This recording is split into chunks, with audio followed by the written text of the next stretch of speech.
Hello guys, welcome back to my YouTube channel make maths easy. आज हम इस video में समास के बारे में चर्चा करेंगे।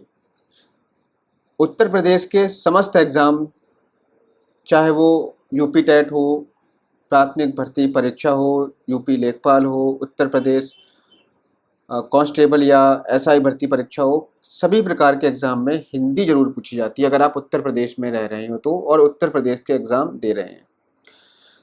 तो आज हम इस वीडियो में समास के बारे में चर्चा करते हैं। तो चलिए स्टार्ट करते हैं।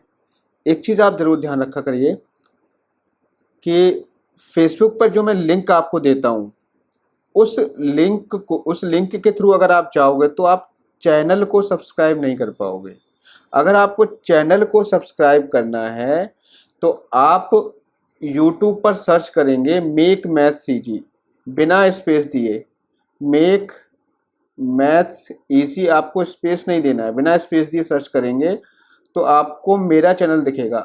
आप वहां जा करके सब्सक्राइब आपको करना है, क्योंकि आप लिंक के थ्रू जाएंगे तो आप वहां पे सब्सक्राइब नहीं कर पाएंगे। ठीक है, तो आप चैनल के थ्रू जाइए, आप अपने यूट्यूब की जो एप्लीकेशन है उसके थ्रू जाइए और वहां से आप जा करके सब्सक्राइब करिए। तो चलिए स्टार्ट करते हैं। समास का अर्थ क्या होता है, समास की परिभाषा को सबसे पहले हम समझते हैं। जैसा कि आपको पता है, समास का जो अर्थ होता है संक्षेप होता है। इसका शाब्दिक अर्थ की बात करें तो समास का शाब्दिक अर्थ जो होता है वो होता है संक्षेप, या इसको हम सामासिक पद, समस्त पद और संपूर्ण पद भी कहते हैं। ये समास का शाब्दिक अर्थ है संक्षेप, सामासिक पद, समस्त पद या संपूर्ण पद। समास की परिभाषा के बारे में बात करें तो दो या दो से अधिक शब्दों से मिलकर बने हुए एक सार्थक शब्द को, जो नया सार्थक शब्द बनता है दो या दो से अधिक शब्दों का प्रयोग करके, उसे हम समास कहते हैं। ठीक, तो समास में क्या होता है, एक शब्दांश हो सकता है और एक शब्द हो सकता है। शब्दांश और शब्द का प्रयोग करके एक नया शब्द जो बनेगा उसे हम क्या कहेंगे, समास कहेंगे। ठीक है, तो देखो यहां पे जैसे प्रति और दिन क्या बना, प्रतिदिन। आ और जन्म क्या बना, आजन्म। ठीक है, तो यहां पर आ क्या था, एक शब्दांश था। दिन जन्म क्या था, यहां पे एक शब्द हो गया। तो शब्दांश और शब्द को मिलकर जो बनता है उसे हम क्या कहते हैं, समास कहते हैं।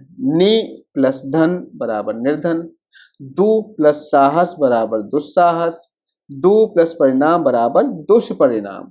तो ये चीज आपको ध्यान रखनी है। ठीक है, तो ये बेसिकली है कि हमारा अव्ययी भाव समास है, जो कि मैं अभी आपको बताऊंगा, आप चिंता मत करिए। ठीक है, समास को और समझने के लिए तो आइए कुछ और उदाहरण से हम समझते हैं। अभी मैंने आपको बताया था कि एक शब्दांश और एक शब्द का जब प्रयोग करोगे तो भी वो आपका क्या बनाता है, समास बनाता है। एक शब्द और एक शब्द का भी, मतलब एक शब्द इधर और एक शब्द इधर भी, अगर दोनों शब्द हो हमारे तब भी आपका क्या बनता है, ये संपूर्ण पद बनता है। तब भी ये क्या बनेगा, समास बनेगा। जैसे माता भी एक शब्द है, पिता भी एक शब्द है, तो क्या बन गया, माता पिता। तो ये भी एक समास बन गया। दिन भी एक शब्द है, रात भी एक शब्द है, दिन रात। पीत भी एक शब्द है, अंबर भी एक शब्द है, तो पीतांबर। ये भी क्या बन गया, समास बन गया। ठीक है, तो एक शब्द और शब्द को मिलाकर क्या बनता है, संपूर्ण पद बनता है। ऐसे ही अगर आप एक पद को मिलाएंगे फिर दूसरा पद होगा तो ये क्या बनेगा, समस्त पद बनेगा। ठीक है, दो शब्दों को मिलाकर के संपूर्ण पद और दो पदों को मिलाकर के समस्त पद बनता है। ठीक है, जैसे चिड़िया और घर, चिड़िया घर। हिम प्लस आलय, हिमालय। तो ठीक है, ये क्या बन रहा है, आपका संपूर्ण पद बन रहा है। तो पद बेसिकली होते क्या है, देखो पद का मतलब क्या होता है, वे शब्द जब हम शब्दों को सामान्य और विशेष अर्थ में प्रयोग कर लेते हैं तो वो पद कहलाते हैं। जैसे देखो यहाँ पे चिड़िया है और घर है, चिड़िया घर। तो एक तो होता है चिड़िया का घर और एक होता है चिड़िया घर, जिसमें आप घूमने जाते हो तो विभिन्न प्रकार के जानवर पशु पक्षी आपको मिलते हैं, एक वो चिड़िया घर हो गया। ठीक है, तो ये तो हो गया एक विशेष अर्थ चिड़िया घर का। एक होता है चिड़िया घर, जहां पर चिड़िया रहती है वो चिड़िया का घर। ऐसे यहाँ देखो हिम प्लस आलय, तो एक तो हिम प्लस आलय मतलब हिम मतलब बर्फ, आलय मतलब घर। जहां जो बर्फ का घर हो उसे हम हिमालय कहते हैं। और एक हिमालय क्या होता है, हमारा पर्वत है, पहाड़ है। तो कहने का मतलब यह हुआ, जब शब्दों को हम सामान्य और व विशेष अर्थों में प्रयोग करते हैं तो वो पद कहलाते हैं।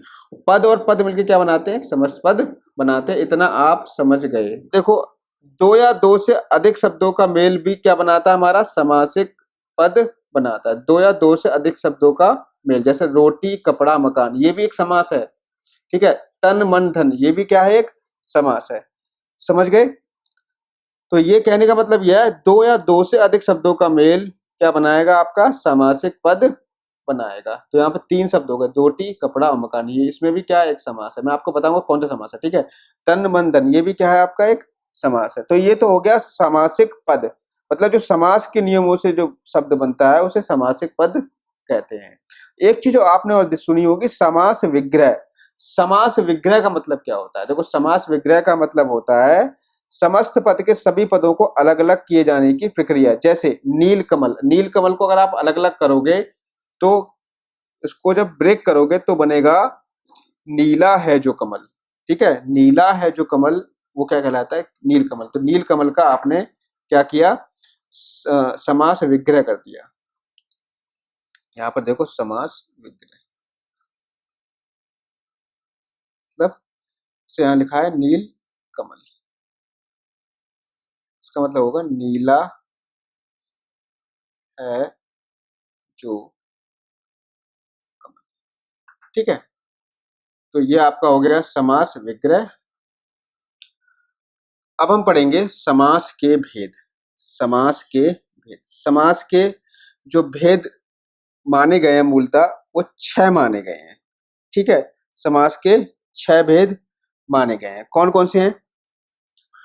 अव्ययी भाव समास, द्वंद्व समास, कर्मधारय समास, द्विगु समास, तत्पुरुष समास और बहुव्रीहि समास। ठीक। तो ये जो है आपके 6 समास के भेद होते हैं।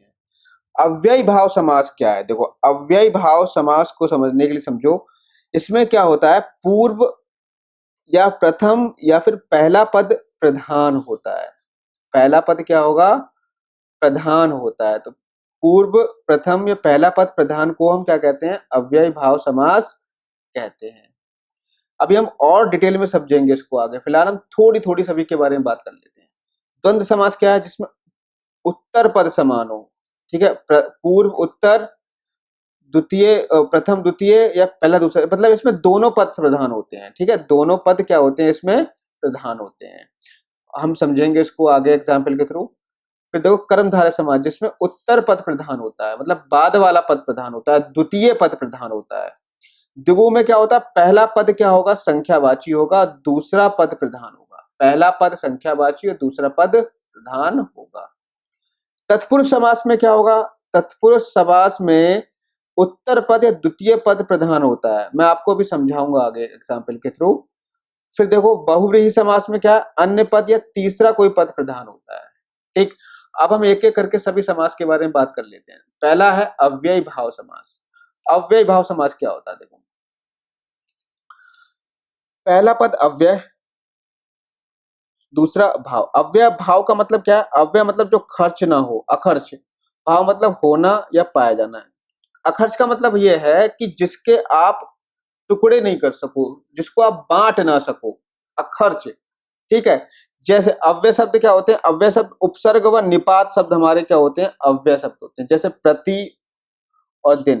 प्रति को आप ब्रेक नहीं कर सकते, मतलब अव्यय शब्द का मतलब ये होता है जिसका ना कोई संज्ञा, सर्वनाम, विशेषण, क्रिया, इस पर कोई भी प्रभाव इन पे नहीं पड़ता है। ये शब्द ऐसे के ऐसे ही रहते हैं। इनका क्रिया, इन पर क्रिया का, संज्ञा का, सर्वनाम का, विशेषण, किसी का भी कोई प्रभाव नहीं पड़ता है। इनको आप खर्च नहीं कर सकते, मतलब अखर्च होते हैं। इनको आप तोड़ नहीं सकते, कहने का मतलब ये है। तो प्रति प्लस दिन हो गया प्रतिदिन। आ भी क्या? एक उपसर्ग है।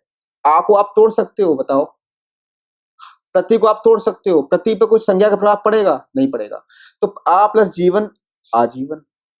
निर प्लस विरोध, निर्विरोध। ठीक है। तो जो उपसर्ग हो गए वो सारे किसमें आ जाते हैं? उपसर्ग सारे हमारे आ जाते हैं अव्यय में। अव्यय होते हैं ये। निस प्लस संदेह, निसंदेह। ठीक है। दुष् प्लस चरित, दुष्चरित। तो आपको पहचानना है, आप इसकी संधि करोगे, संधि में जब करोगे तो प्रति प्लस दिन, प्रतिदिन में पहचानना कौन सा समास होगा। तो आप इसकी संधि कर लो, प्रति प्लस दिन। तो प्रति क्या है, एक अव्यय है। ठीक है, तो अव्यय मिल गया, इसमें अव्यय मिलने का मतलब यह है कि अव्यय भाव समास ये हो जाएगा। यहाँ पर देखिए निपात, अभी मैंने उपसर्ग के कुछ आपको एग्जाम्पल बताए थे, अब मैं निपात और शब्द को लेकर के बताऊंगा अव्ययी भाव समास क्या होता है। देखो उपसर्ग तो आप समझते हो, आप पहले से पढ़ते हुए आ रहे हो कि उपसर्ग क्या होता है। उपसर्ग और निपात दोनों ही अव्यय में आते हैं। अव्यय की परिभाषा क्या होगी, उपसर्ग व निपात शब्द को हम अव्यय कहते हैं। अब उपसर्ग के बारे में तो आपको पता है, जैसे प्रति हो गया, आ हो गया, अभी आपने एग्जाम्पल भी पढ़े। बात यह आती है कि निपात क्या होता है, निपात शब्द क्या होते हैं। तो यहाँ देखिए निपात वे शब्द होते हैं जो किसी लिंग, वचन, काल, कारक, विभक्ति में परिवर्तित ना होते हो तथा काल, स्थान, परिमाण, रीति, समुच्चय, विस्मय का बोध ना कराते हो, वे शब्द निपात कहलाते हैं। ठीक है, जैसे तो, भी, सिर्फ, नहीं, मात्र, केवल, न, ना, नी, मत, निषेध, वर्जित, स्वतः, स्वयं और खुद। ठीक है, अब देखो अभी मैं आपको और समझाता हूं डिटेल में।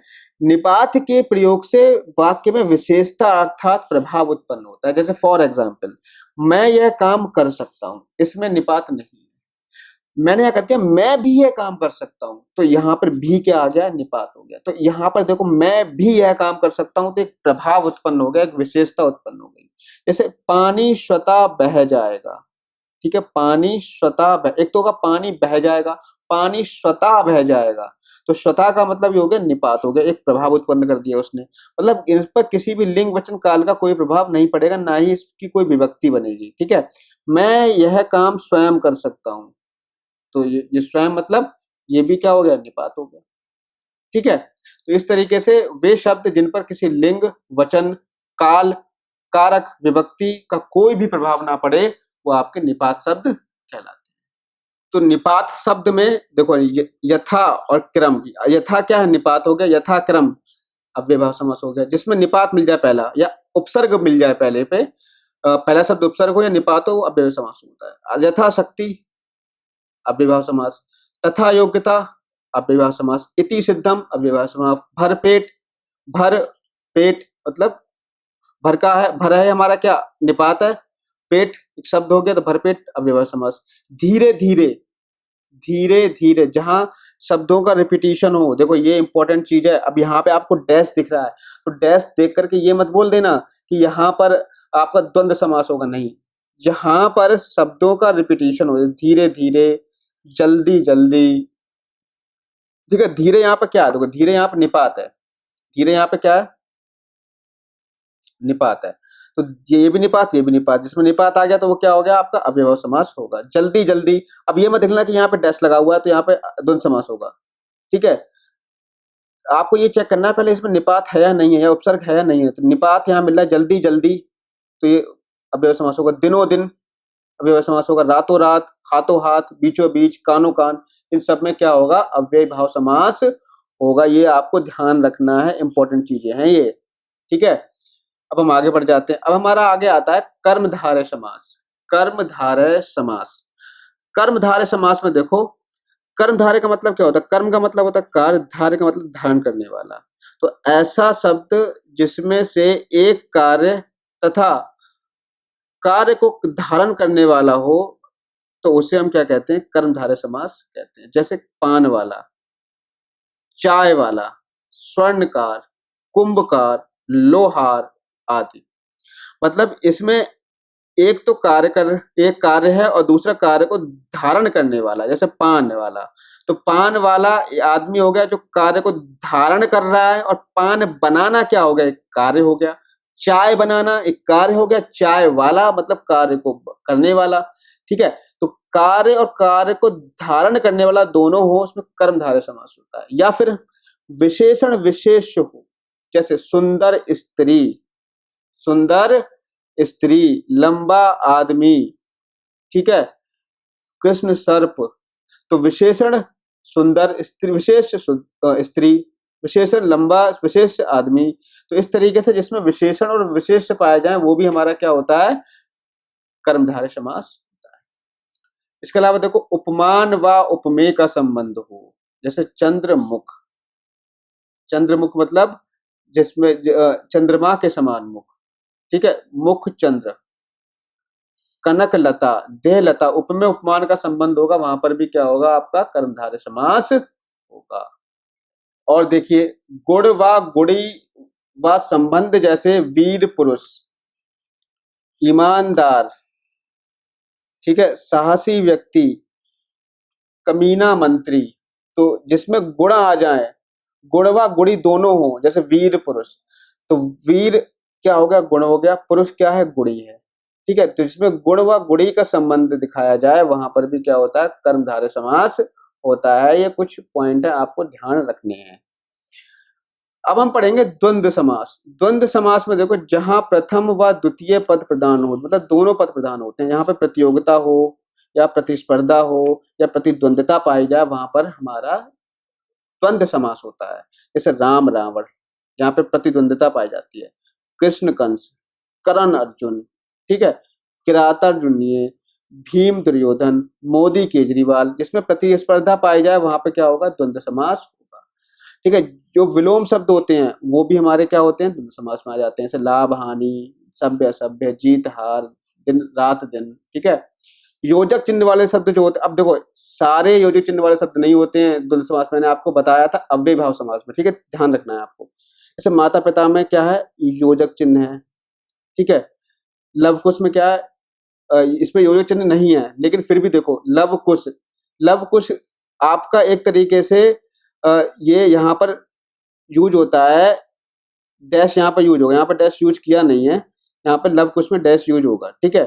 तो यहाँ पर देखो, लेकिन धीरे धीरे में भी डैश है, ठीक है, धीरे धीरे में भी क्या है, डैश है। तो यहाँ पर ये योजक चिन्ह होने की वजह से हम ये नहीं कह सकते कि ये भी एक द्वंद्व समास है। क्यों? क्योंकि हमें पहले ये पता करना पड़ेगा कहीं ये निपात या अव्यय शब्द या उपसर्ग तो नहीं है। अब देखो धीरे क्या होता है, निपात है, ठीक है, इसीलिए ये आपका द्वंद्व समास नहीं होगा। लव कुश, लव कुश, अब देखो लव कुश क्या है आपका, द्वंद्व समास होगा। यहाँ पर देखो आवृत्ति या पुनरावृत्ति, आवृत्ति या पुनरावृत्ति होगी, वहां पर क्या होगा, द्वंद्व समास होगा। जैसे रात रात, दिन दिन, हरा हरा, पीला पीला। अब आप कहोगे कि सर आपने पहले बताया था रातों रात दिनों दिन, उसमें तो अव्यय भाव बताया था, लेकिन वहां पर जो रातों रात जो शब्द था ना, रातों रात,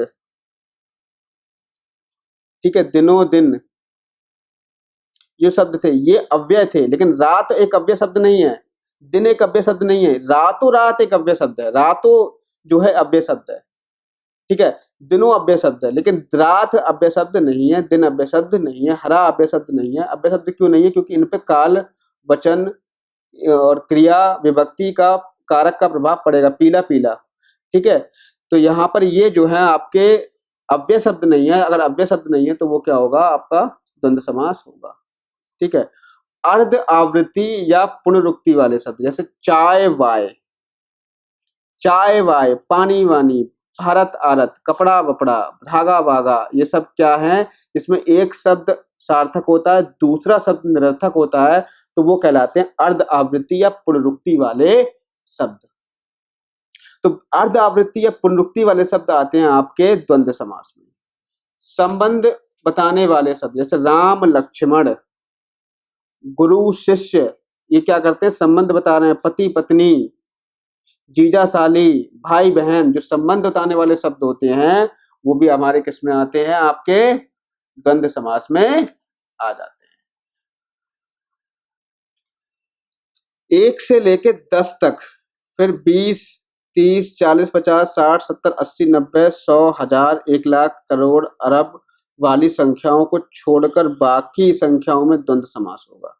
जैसे 1 से लेकर 10 तक की संख्या छोड़ दो, फिर इसके अलावा 20 छोड़ो, 30 छोड़ो, 40, 50, 60, 70, 80, 90, 100, 1000, 1 लाख, करोड़, अरब वाली संख्या को छोड़कर जितनी भी संख्या बचती है वो वहां द्वंद्व समास होगा। जैसे 11, तो 11 10 और 1, 10 और 1, तो 11 में क्या हो जाएगा आपका द्वंद्व समास। 25, 20 और 25, ठीक है, यहाँ पे क्या हो जाएगा आपका द्वंद्व समास हो जाएगा। अब जैसे आपने 10 लिया तो उसको 5 और 5 नहीं कर सकते, ठीक है, इसीलिए 1 से लेकर 10 तक और 20, 30, 40, 50, 60, 70, 80, 90, 100, 1000, 1 लाख, करोड़, इन सब संख्याओं में द्वंद्व समास नहीं होता। इनको छोड़कर की जो संख्या होती है, जैसे 11 हो गया, तो 10 और 1 11, यहाँ पर द्वंद्व समास होगा। 25, 20 और 5 25, यहाँ पर द्वंद्व समास होगा। अगला देखो, जब कोई शब्द 3 बार आया हो, जैसे तन मन धन, तन मन और धन, इसका मतलब क्या होगा? तन मन और धन। तो यहाँ पर भी क्या होगा? आपका द्वंद्व समास होगा। लाल पाल बाल, मतलब लाल पाल और बाल। लाल लाल लाजपत राय, विपिन चंद्र पाल और बाल गंगाधर तिलक।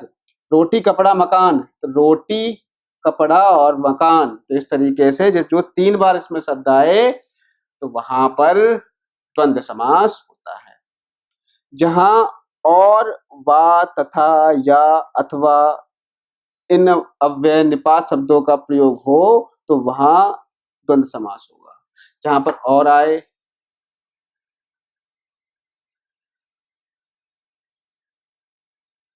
जहां पर और आए, वा आए, तथा आए, या आए, अथवा आए, वहां पर क्या होगा? निपात शब्दों का प्रयोग हो जहां पर, तो वहां द्वंद्व समास होगा।